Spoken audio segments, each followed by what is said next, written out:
108 wins. The most famous lineup in baseball history. 2 sensational rookies, a World Series so dramatic it saved the sport. 1975 wasn't just another baseball season, it was the year everything changed. A dying sport came back to life. Players finally won the right to choose where they play. And for the first time since Jackie Robinson, a black man managed a major league team. And in October, 2 teams played a World Series so thrilling, so unforgettable, that 40 million Americans stayed up past midnight to watch a catcher wave the ball fair. ESPN would later call it the greatest World Series ever played. The moment that ended Game 6 would be named the greatest in the history of sports television. This is the story of 1975, the greatest year in baseball history. By the early 1970s, baseball was in trouble, serious trouble. The game that once captivated America had lost its magic. Attendance was down, television ratings were falling, young fans were turning to football and basketball, sports that seemed faster, more exciting, more relevant. The problems were everywhere. Games dragged on for hours with little action. Pitchers dominated so completely that offense had become rare. In 1968, the so-called Year of the Pitcher, Carl Yastrzemski won the American League batting title with an average of just .301. Bob Gibson posted an earned run average of 1.12. Something had to change. Baseball lowered the pitcher's mound and shrunk the strike zone, but the damage was done. The designated hitter rule, introduced in the American League in 1973, divided purists and created arguments that continue to this day. Artificial turf was spreading across the league, turning baseball into something that felt plastic, manufactured, fake. Stadiums built in the 1960s and 70s were concrete monstrosities, cookie-cutter bowls that could host football, baseball, soccer, or a monster truck rally. They had no charm, no character, no connection to the communities they served. And underneath it all, a labor war was brewing. Players were growing tired of the reserve clause, a century-old rule that bound them to their teams for life. A player could be traded anywhere, at any time, for any reason, or no reason at all. He had no say in where he worked, who he worked for, or how much he was paid. The only leverage he had was to retire. In 1970, Curt Flood refused to accept a trade from the St. Louis Cardinals to the Philadelphia Phillies. He compared the reserve clause to slavery and sued Major League Baseball all the way to the Supreme Court. He lost. The court ruled that changing the system was up to Congress, not the courts. Flood's career was destroyed. But the seeds of rebellion had been planted. Baseball needed a savior. In 1975, it got one. Actually, it got several. The season began with history. On April 8, 1975, the Cleveland Indians opened their season against the New York Yankees. But this was no ordinary opening day. Frank Robinson, the legendary slugger who had won Most Valuable Player awards in both leagues, was making his debut as the Indians' player-manager. He was the first black manager in Major League Baseball history. Rachel Robinson, the widow of Jackie Robinson, threw out the ceremonial first pitch. 28 years after her husband broke the color barrier as a player, she watched another Robinson break a different barrier. Frank Robinson was not content to just manage that day. He inserted himself into the lineup as the designated hitter. In his first at-bat, he crushed a home run off Yankees pitcher Doc Medish. It was his 575th career home run. The Indians won 5-3. After the game, Robinson deflected questions about the historical significance. He said, "The only reason I'm the first black manager is because I was born black. I'm not a Superman, I'm not a miracle worker. This is what I really want to be judged by, the play on the field, and not on being the first, on being black." But everyone knew what it meant. The door that Jackie Robinson had opened in 1947 had swung wider. While Frank Robinson was making history in Cleveland, the reigning champions were dealing with a crisis that would reshape the sport. The Oakland Athletics had won 3 consecutive World Series titles from 1972 through 1974. They were a dynasty, talented, colorful, and constantly fighting with each other and their eccentric owner, Charlie Finley. The A's were a collection of outsized personalities. Reggie Jackson was the charismatic slugger who craved the spotlight. Catfish Hunter was the ace who made pitching look easy. Rollie Fingers, with his handlebar mustache, was the best relief pitcher in baseball. Sal Bando, Joe Rudi, Bert Campaneris, Vida Blue, they had won 72 straight American League West titles and showed no signs of slowing down. But Charlie Finley was cheap, notoriously, legendarily cheap. He paid his players as little as possible and fought them over every dollar. The A's won championships despite their owner, not because of him. Over the winter of 1974, Finley made a catastrophic mistake. He failed to make a $50,000 payment into pitcher Catfish Hunter's annuity fund, as required by Hunter's contract. It was half of Hunter's salary. Finley claimed he was confused about the terms. Nobody believed him. Hunter filed a grievance. Arbitrator Peter Seitz reviewed the case and ruled that Finley had breached the agreement. The contract was void. Catfish Hunter was declared a free agent. It was an earthquake. For nearly a century, baseball's reserve clause had kept players bound to their teams forever. Players could not choose where they worked. They could not negotiate with other teams. They could not even threaten to leave because there was nowhere to go. They were, in the words of one legal scholar, treated like property rather than people. Hunter was suddenly free, and every team in baseball wanted him. The bidding war that followed stunned the sports world. Teams offered Hunter contracts worth millions of dollars, sums that seemed impossible for a baseball player. 23 of the 24 major league teams made offers. Some owners flew to Hunter's hometown in North Carolina to make personal pitches. In the end, the New York Yankees won, signing Hunter to a 5-year deal worth $3,250,000. It was the largest contract in baseball history. The previous record had been about $200,000 per year. Hunter's case proved that there was a massive market for star players if they could only escape the reserve clause. Players and their union took notice. The Players Association, led by Marvin Miller, began planning their next move. By December of 1975, the entire system would come crashing down. But first, there was a season to play. In Cincinnati, the Big Red Machine was preparing for another dominant year. Manager Sparky Anderson had assembled one of the greatest collections of talent in baseball history. They had come close before, losing the World Series in 1970 to Baltimore and in 1972 to Oakland, but they had not won it all since 1940. This was the year that would change. The roster was ridiculous. Johnny Bench, the best catcher in the game, was a 2-time MVP with a cannon for an arm and power that rivaled any slugger.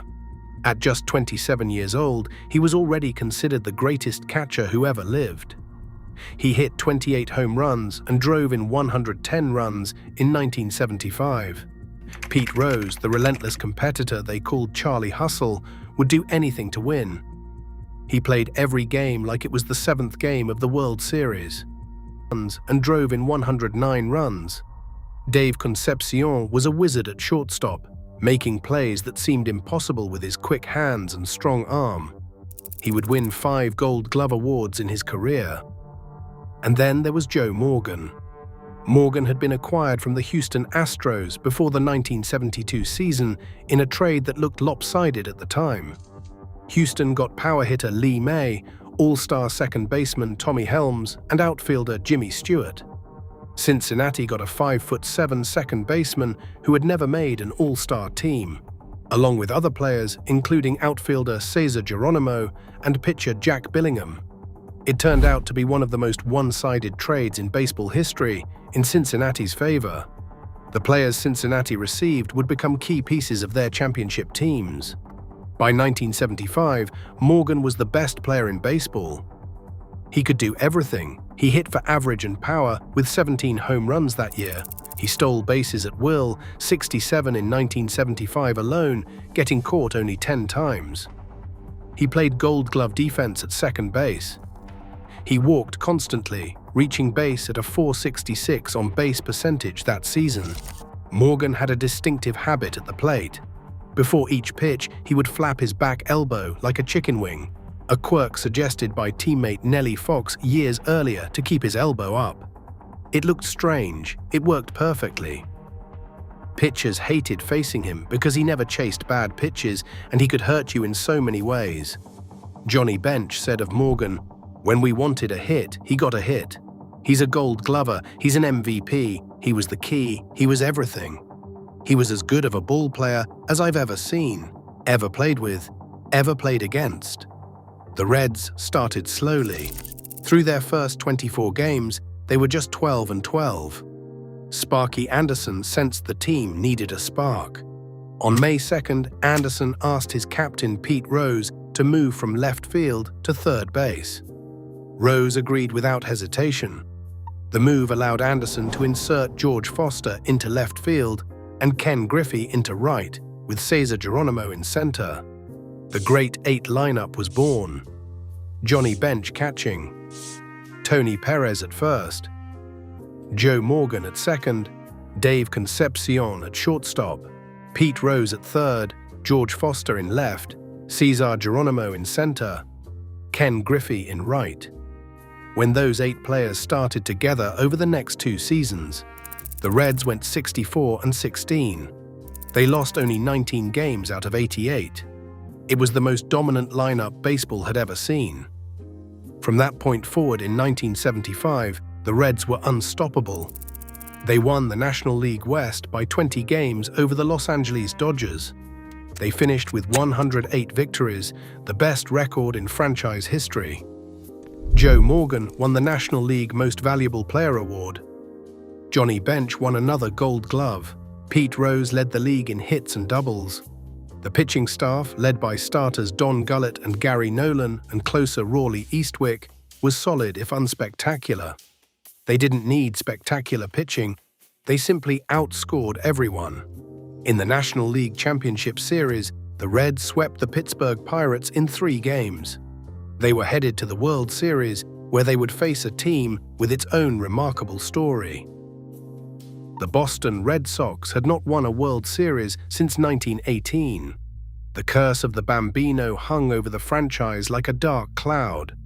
They had not even appeared in a World Series since 1967, when Carl Yastrzemski led them on an impossible dream run that fell 1 game short against the St. Louis Cardinals. Since then, the Red Sox had been consistently good, but never great. They won between 80 and 90 games most years, finishing second or third, always close but never quite good enough. The ghosts of Babe Ruth, whom the Red Sox had sold to the Yankees in 1920, seemed to haunt every October. By 1975, Yastrzemski was 35 years old and had moved to first base to save his aging legs. Carlton Fisk, the rugged catcher from New Hampshire, had missed most of 1974 with a knee injury. The team needed young blood. They got it in the form of 2 rookies who would transform the franchise and capture the imagination of baseball fans everywhere.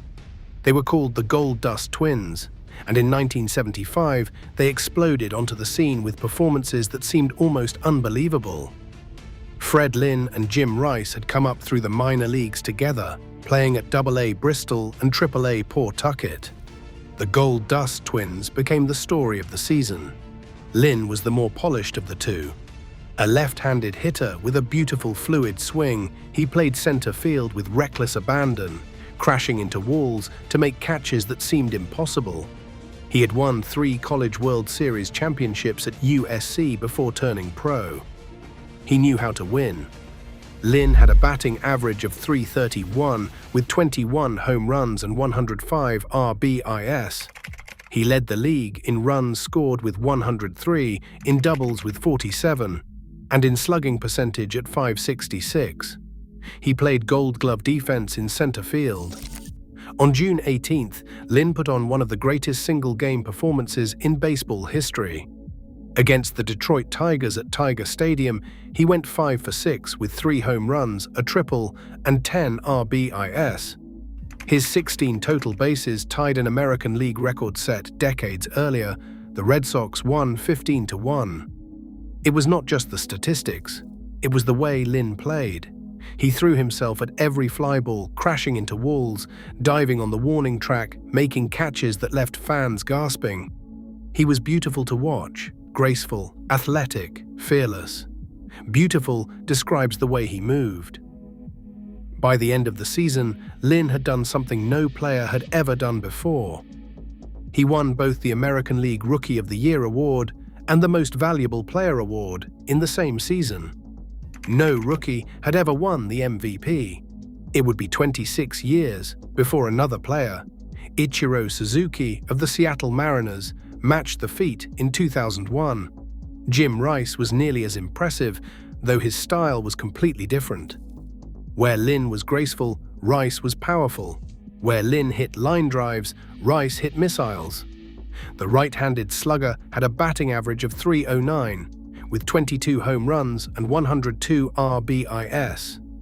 He finished third in the MVP voting, behind only Lynn and Kansas City's John Mayberry. Rice was so strong that he once checked his swing and broke his bat anyway. The barrel just snapped off from the force of his hands stopping the swing. Teammates joked that pitchers did not want to pitch to him, not because they were afraid of giving up hits, but because they were afraid of getting killed by a line drive back through the box. Years later, Rice would be inducted into the Hall of Fame. Lynn, despite his brilliant start, would never quite reach those heights again due to injuries. But in 1975, they were magic together. Magic is the only word that fits. The Gold Dust twins were not alone. Carlton Fisk, the fiery catcher from New Hampshire, returned from a broken arm to hit .331. Dwight Evans patrolled right field with a rifle arm. Luis Tiant, the flamboyant Cuban right-hander, won 18 games with his trademark corkscrew wind-up that had him looking at center field before delivering the pitch. The Red Sox held off the Baltimore Orioles to win the American League East by 4.5 games. In the American League Championship Series, they swept the 3-time defending champion Oakland Athletics in 3 straight games. The A's dynasty was over, but the sweep came at a cost. A week before the playoffs began, Jim Rice had broken his hand when he was hit by a pitch. He would miss the entire postseason. Without their young slugger, the Red Sox were underdogs against Cincinnati's powerhouse. Few experts gave them a chance. What followed was the greatest World Series ever played. The series opened in Boston on October 11th. Tiant was masterful, shutting out the Big Red Machine on 5 hits. The Red Sox won 6-0. Cincinnati bounced back in Game 2, winning 3-2 on a 9th-inning double by Dave Concepcion. The series shifted to Cincinnati tied at 1 game apiece. Game 3 was chaos. A controversial play in the 10th inning when Ed Armbrister appeared to interfere with Carlton Fisk on a bunt helped the Reds score the winning run. Boston's protests were ignored. Cincinnati won 6-5. Tiant came back on 3 days' rest for Game 4 and threw 163 pitches in a complete game victory. The series was tied again. Cincinnati won Game 5 behind Don Gullett, taking a 3-2 lead. The Reds were 1 win away from their first championship since 1940. Then came the rain. A nor'easter settled over New England, postponing Game 6 for 3 days. The team sat in their hotels waiting, the tension building with every passing hour. Players tried to stay loose, but everyone knew what was at stake. For the Red Sox, the delay was actually a blessing. It allowed manager Darryl Johnson to bring back Luis Tiant on full rest. Tiant had already won 2 games in the series with gritty complete game performances. Now he would have one more chance. For the Reds, the delay was torture. They had momentum. They were 1 win away from the championship, and now they had to wait. By the time the teams finally took the field on the night of October 21st, the anticipation was almost unbearable. The temperature had dropped into the 40s. A light mist hung over Fenway Park. 35,205 fans packed the ancient ballpark, bundled against the cold. What happened next was the greatest game in baseball history. The Red Sox jumped out to a 3-0 lead in the first inning. Fred Lynn crushed a 3-run home run into the right field bleachers off Reds starter Gary Nolan. The crowd erupted. After 3 days of waiting, Boston had come out swinging. Tiant, pitching on full rest for the first time in the series, was brilliant through the first 4 innings. He held the Reds scoreless, his herky-jerky delivery keeping the powerful Cincinnati hitters off balance. Then the Reds struck back. In the 5th inning, with runners on first and second, Ken Griffey sent a drive to deep center field. Lynn raced back, leaped at the warning track, and crashed into the wall. The ball went over his glove for a triple. Both runners scored, but the real concern was Lynn. He lay motionless at the base of the wall for several terrifying moments. The crowd fell silent. Teammates rushed to his side. Lynn later said he was barely conscious and could not feel his legs for a short time. Somehow, he stayed in the game, but he was clearly hurt. Johnny Bench singled home Griffey. The lead was cut to 3-2. The Reds were back in it. By the end of the 7th inning, Cincinnati had taken the lead. George Foster doubled off the center field wall to drive in 2 runs. The Reds led 5-3. In the 8th, Cesar Geronimo led off with a home run. It was 6-3. Tiant was finally done. The Reds were 6 outs away from the championship. Boston loaded the bases in the bottom of the 8th with 2 outs. The crowd was on its feet, desperate, hoping for a miracle. Pinch hitter Bernie Carbo stepped to the plate against Reds closer Rawley Eastwick. Carbo had already hit a pinch hit home run earlier in the series in Game 3. He was an unlikely hero, a journeyman outfielder who had bounced around the league. But he had a sweet left-handed swing, and he knew how to handle pressure. On a 2-2 pitch, Eastwick threw a fastball. Carbo swung and launched a drive to deep center field. Geronimo raced back. The ball carried over his head and into the bleachers. 3-run home run. Tie game. Fenway Park exploded. The noise was deafening. Fans were jumping, screaming, hugging strangers. Bernie Carbo had become only the 2nd player in World Series history to hit 2 pinch-hit home runs in the same series. The game went to extra innings. Both teams had chances, and neither could score. In the bottom of the 9th, the Red Sox loaded the bases with nobody out. A fly ball would win it, but Fred Lynn, still hurt from his collision with the wall, hit a shallow fly ball to left. Denny Doyle tried to tag and score from third. He was thrown out at the plate. The Reds escaped. The game continued. In the 11th inning, Joe Morgan crushed a drive to deep right field that appeared destined to give Cincinnati the lead. Dwight Evans raced back, leaped at the warning track, and made a spectacular one-handed catch. He then fired to first base to double off Ken Griffey, who had been running on the pitch. The game remained tied. In the bottom of the 12th inning, Carlton Fisk led off against the Reds pitcher Pat Darcy. It was past midnight on the East Coast. 40 million Americans were watching. Fisk swung at Darcy's second pitch and drove it high down the left field line. The ball had the distance. The only question was whether it would stay fair. Fisk knew it immediately. He began hopping down the first base line, waving his arms frantically to the right as if trying to will the ball to stay fair. The NBC cameraman stationed in the Fenway Park scoreboard was supposed to follow the flight of the ball. But a rat had scurried near his feet, and he was distracted. Instead, his camera stayed fixed on Fisk. It was the greatest accident in television sports history. The ball struck the foul pole, fair ball, home run. The Red Sox had won 7-6. Fisk leapt into the air as he rounded first base. Fenway Park exploded. The series was tied at 3 games apiece. Decades later, that image of Fisk, hopping, waving, willing the ball fair, remains one of the most iconic moments in sports history. It was named the greatest moment in the history of sports television by TV Guide, and it was captured only because a cameraman was startled by a rat. Game 7. The next night was anticlimactic by comparison, though it was still a classic. The Red Sox took a 3-0 lead in the third inning. Bill Lee, the eccentric left-hander they called Spaceman, was cruising on the mound. In the sixth inning, Lee threw Tony Perez a slow curveball he called the Leapasas pitch. It was a mistake. Perez crushed it for a 2-run home run, cutting the lead to 3-2. The Reds tied it in the seventh on a single by Rose. The game went to the ninth inning, knotted at 3.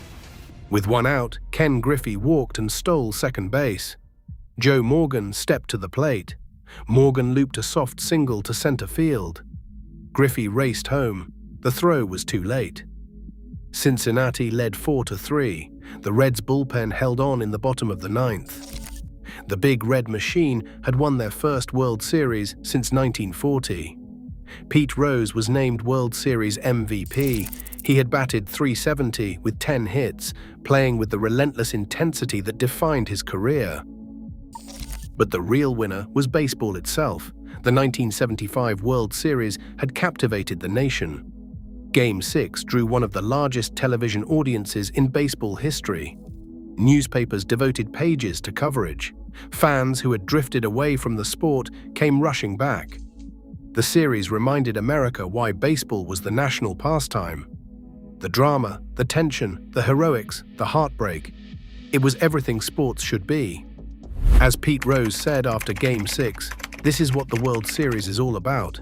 This is the way the game should be played." But the transformation of baseball wasn't finished. 2 months after the World Series ended, the sport was changed forever, in a way that would affect not just baseball, but all professional sports. On December 23, 1975, arbitrator Peter Seitz issued a ruling that would reshape the economic landscape of American athletics. Pitchers Andy Messersmith of the Los Angeles Dodgers and Dave McNally of the Montreal Expos had played the 1975 season without signing contracts. Their teams had unilaterally renewed their deals as allowed under the reserve clause. The clause stated that a team could renew this contract for the period of 1 year on the same terms. But Messersmith and McNally argued that the renewal was for 1 year only, and that year had now passed. They were no longer bound to their teams. The case went to arbitration. The hearing generated an 842-page transcript and 97 exhibits. Commissioner Bowie Kuhn urged the owners to fire Seitz before he could rule. But the Owners' Player Relations Committee refused, afraid of bad publicity. They should have listened to Kuhn. Seitz ruled for the players. The reserve clause, he determined, did not bind players to their teams forever.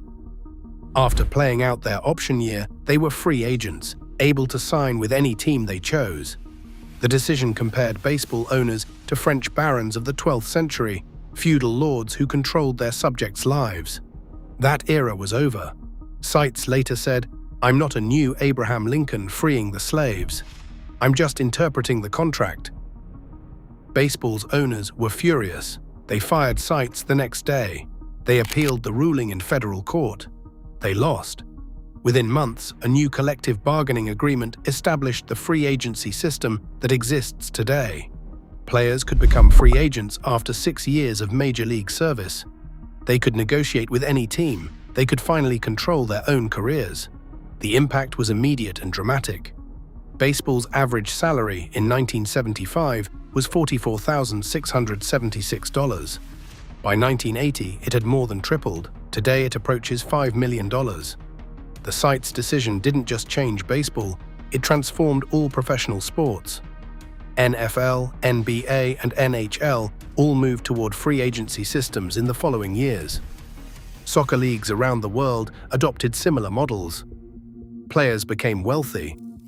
Owners complained that the game would be ruined. It wasn't. Attendance rose, television ratings increased. The sport thrived. And it all started with Catfish Hunter walking away from Charlie Finley and Andy Messersmith refusing to sign a contract. There were other milestones that season.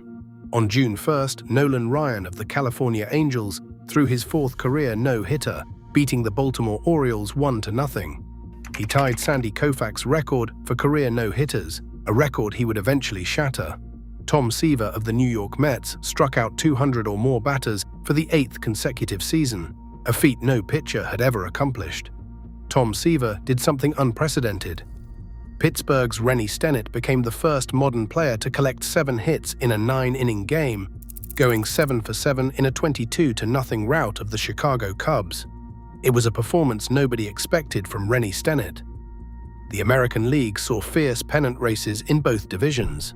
The Red Sox held off Baltimore in the East, while Oakland survived Kansas City in the West. Though the A's dynasty was clearly ending, the past was shifting.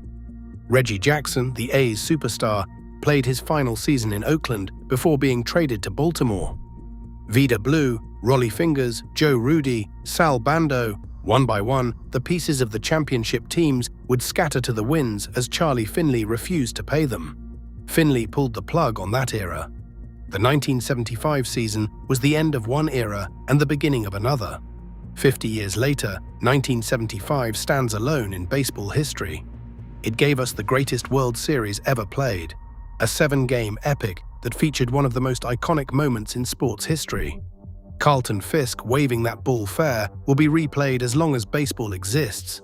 Iconic moments stayed with a nation. It gave us the birth of free agency, a revolution that transformed not just baseball but all professional sports. Players finally had the right to control their own careers. It gave us Frank Robinson breaking the managerial color barrier, another step in baseball's long, difficult journey toward equality. It gave us Fred Lynn's historic season, a rookie so dominant that he won the Most Valuable Player award, something that had never been done before. It gave us the Big Red Machine at its absolute peak, a lineup so devastating that it would win back-to-back championships and cement its place as one of the greatest teams ever assembled. And it gave baseball back its soul. The sport had been dying. Attendance was down. Interest was fading. The game that had once captivated America seemed destined for irrelevance. Then came 1975, the Gold Dust Twins. The Great Eight, Frank Robinson's home run on opening day, Nolan Ryan's fourth no-hitter, Carlton Fisk winning a baseball fair. Baseball was reborn. The following years would bring new stars, new dynasties, new moments of magic. But they all trace back to 1975, the year that saved baseball. The Reds would repeat as champions in 1976, going undefeated in the postseason. The Red Sox would suffer heartbreak again in 1986 before finally winning it all in 2004. Free agency would create a new era of player movement and escalating salaries. Frank Robinson would manage for 16 more years, paving the way for generations of black managers who followed. But for one magical season, all of these storylines converged. The past and the future met on a baseball diamond, and the result was something unforgettable. Like and subscribe for more baseball content. Until next time.